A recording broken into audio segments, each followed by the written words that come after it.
નમસ્કાર મિત્રો, સ્વાગત છે તમારું અમારી YouTube channel Gujarat jobs and ન્યૂઝમાં. મિત્રો, આઉટસોર્સિંગ કર્મચારીઓ, આંગણવાડી બહેનો, એમડીએમ કર્મચારીઓ વગેરે કર્મચારીઓને લઈને મોટી જાહેરાત કરવામાં આવી છે. પગાર અને કાયમી નીતિ અંગે ખૂબ જ સારા સમાચાર સામે આવ્યા છે.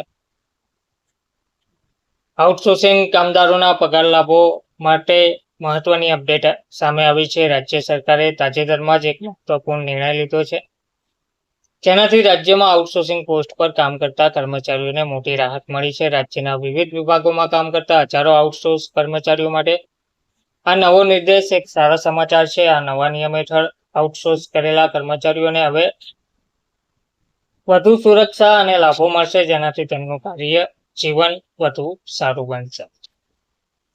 વિગતવાર માહિતી જોઈએ તો આ પગલું રાજ્ય સરકાર તરફથી કામદારોના હિતોનું રક્ષણ કરવા અને તેમને વધુ સારી કાર્યકારી પરિસ્થિતિઓ પૂરી પાડવા માટે એક મહત્વપૂર્ણ પ્રયાસ છે. આ નીતિનો ઉદ્દેશ્ય ફક્ત આઉટસોર્સ કર્મચારીઓના જીવન ધોરણમાં સુધારો કરવાનો નથી, પરંતુ તેમની કાર્યપ્રતિબદ્ધતા અને ઉત્પાદકતામાં વધારો કરવાનો પણ છે. આ નિર્ણય રાજ્યમાં રોજગારીની તકોને પ્રોત્સાહન આપવા અને આર્થિક વિકાસને વેગ આપવા માટે પણ મદદરૂપ સાબિત થશે. આઉટસોર્સિંગ કર્મચારી કલ્યાણ નીતિની જે લેખાજોખા છે તે જોઈએ તો પોલિસીનું જે નામ છે આઉટસોર્સિંગ કર્મચારી કલ્યાણ નીતિ, અસરકારક તારીખ 1 જાન્યુઆરી 2025 થી અમલમાં લાગુ ગણવામાં આવશે.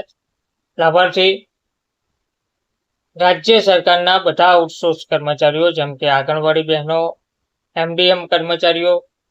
લઘુત્તમ વેતન પ્રતિમાસ 18,000, મહત્તમ કામના કલાકો, રજાઓ 15 દિવસની વાર્ષિક પેડ રજા, આરોગ્ય વીમો 5 લાખ સુધીનું કવરેજ, પેન્શન યોજનામાં મૂળ પગારના 8% ફાળો, કાયમી નોકરી 3 વર્ષ પછી સંભાવના. તો સારા સમાચાર એ આવ્યા છે કે આંગણવાડી અને આશા કાર્યકરોને હવે પગારમાં વધારો મળશે. સંપૂર્ણ વિગતો સાથે જોઈએ તો લઘુત્તમ વેતન અને સમયસર ચૂકવણી નવી નીતિ હેઠળ આઉટસોર્સિંગ કર્મચારીઓ માટે લઘુત્તમ પગાર 18,000 પ્રતિમાસ નક્કી કરવામાં આવે છે. આ એક મોટું પગલું છે, કારણ કે અત્યાર સુધી ઘણા આઉટસોર્સિંગ કર્મચારીઓને આના કરતાં ઘણો ઓછો પગાર મળતો હતો. આ વધારાથી કર્મચારીઓની આર્થિક સ્થિતિ અને તેમના જીવન ધોરણમાં સુધારો થશે. ઉપરાંત કંપનીઓએ ખાતરી કરવી પડશે કે તેઓ કર્મચારીઓને સમયસર પગાર ચૂકવે. દર મહિનાની 7મી તારીખ સુધીમાં પગાર ચૂકવવાની ખાતરી કરવામાં આવશે. જો કોઈ કંપની પગાર ચૂકવવામાં વિલંબ કરશે તો તેને દંડ કરવામાં આવશે. આના કારણે કર્મચારીઓને તેમના પગાર માટે રાહ જોવી પડશે નહીં. વાર્ષિક વધારો અને વધારાના ભથ્થાની વાત કરીએ તો નવી નીતિમાં વાર્ષિક પગાર વધારાની જોગવાઈ પણ છે. દર વર્ષે કર્મચારીઓના પગારમાં ઓછામાં ઓછો 5% કે 10%નો વધારો કરવામાં આવશે. આ ઉપરાંત મુસાફરી ભથ્થું, મોંઘવારી ભથ્થું જેવા વધારાના લાભો પણ નિયમો અનુસાર ચૂકવવામાં આવશે. આનાથી કર્મચારીઓની આર્થિક સ્થિતિ વધુ મજબૂત થશે.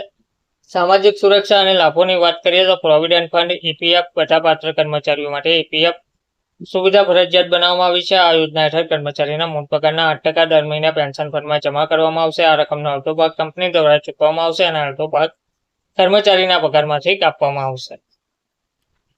આરોગ્ય વીમાની વાત કરીએ તો કર્મચારીઓ અને તેમના પરિવારો માટે વ્યાપક આરોગ્ય વીમા કવરેજ પૂરું પાડવામાં આવશે. દરેક કર્મચારીને 5 લાખ સુધીનો આરોગ્ય વીમો કવર મળશે. આનાથી કર્મચારીઓને બીમારી કે અકસ્માતના કિસ્સામાં આર્થિક મદદ મળશે. અકસ્માત વીમો કાર્યસ્થળ પર થતા અકસ્માતોને આવરી લેવા માટે અકસ્માત વીમાની વ્યવસ્થા કરવામાં આવી છે. આ વીમો કોઈપણ અનિચ્છનીય ઘટનાના કિસ્સામાં કર્મચારીઓને નાણાકીય સુરક્ષા પૂરી પાડશે. મહિલાઓ માટે લાભો. મહિલા કર્મચારીઓ માટે પગાર સાથે પ્રસૂતિ રજાની પણ જોગવાઈ કરવામાં આવી છે. આ રજા તેમને તેમના બાળકની સંભાળ રાખવા માટે પૂરતો સમય આપશે અને તેમના સ્વાસ્થ્યનું ધ્યાન રાખવામાં મદદ કરશે. નોકરીની સુરક્ષા અને કાર્યકાળ. ન્યૂનતમ કામના કલાકો. દરેક આઉટસોર્સિંગ કોન્ટ્રાક્ટનો લઘુત્તમ સમયગાળો 1 વર્ષ નક્કી કરવામાં આવ્યો છે. આનાથી કર્મચારીઓને નોકરીની સુરક્ષા મળશે અને તેમને તેમના કામ પર ધ્યાન કેન્દ્રિત કરવામાં મદદ મળશે. સૂચના અવધિ કરાર સંમત થાય તે પહેલા ઓછામાં ઓછા 30 દિવસની નોટિસ આપવી ફરજિયાત રહેશે. આનાથી કર્મચારીઓને તેમના ભવિષ્ય માટે આયોજન કરવા માટે પૂરતો સમય મળશે. નોકરીનું મૂલ્યાંકન. વાર્ષિક કામગીરી મૂલ્યાંકનના આધારે કરાર નવીનીકરણ કરવામાં આવશે. આનાથી કર્મચારીઓને તેમનું પ્રદર્શન સુધારવા માટે પ્રેરણા પણ મળશે. મધ્યાહન ભોજન કર્મચારીઓની વાત કરીએ તો મધ્યાહન ભોજન રસોઈયાને 12 મહિના માટે માનદ વેતન, બધા રાજ્યો માટે નવો આદેશ 24-25 મધ્યાહન ભોજન કામદારોના પગારમાં જે વધારો કરવામાં આવી રહ્યો છે. કર્મચારીઓની ફરિયાદોના નિવારણ માટે એક ખાસ સમિતિની રચના કરવામાં આવશે. આ સમિતિ કર્મચારીઓની સમસ્યાઓનો ઝડપી અને ન્યાયી ઉકેલ સુનિશ્ચિત કરશે. કામના કલાકોમાં પણ સુધારો કરવામાં આવશે. નવી નીતિ મુજબ આઉટસોર્સિંગ કર્મચારીઓને અઠવાડિયામાં 48 કલાકથી વધુ કામ કરવાની મંજૂરી આપવામાં આવશે નહીં. જો કોઈ કર્મચારીને આનાથી વધુ કામ કરવું પડે તો તેને ઓવરટાઈમના પૈસા મળશે. આ પગલાંથી કર્મચારીઓના સ્વાસ્થ્ય અને કાર્યજીવન સંતુલન સુધારવામાં મદદ મળશે. રજાઓ અને રજા લાભોની વાત કરીએ તો કર્મચારીઓને દર વર્ષે 15 દિવસની પેડ રજા મળશે. આનાથી તેઓ પોતાના પરિવાર સાથે સમય વિતાવી શકશે અને પોતાના સ્વાસ્થ્યનું ધ્યાન રાખી શકશે. જો કોઈ કર્મચારી રજાઓ નહીં લે તો તેને તે દિવસોનો પગાર મળશે. કાયમી નોકરીની શક્યતા. નવી નીતિનું સૌથી મહત્વનું પાસું આઉટસોર્સિંગ કર્મચારીઓને કાયમી રોજગારની શક્યતા છે. 3 વર્ષની સેવા પછી કર્મચારીઓને કાયમી નોકરીમાં રૂપાંતરિત થવાની તક મળશે. આનાથી તેમને નોકરીની સુરક્ષા અને ભવિષ્યના આયોજનમાં મદદ મળશે. ધન્યવાદ.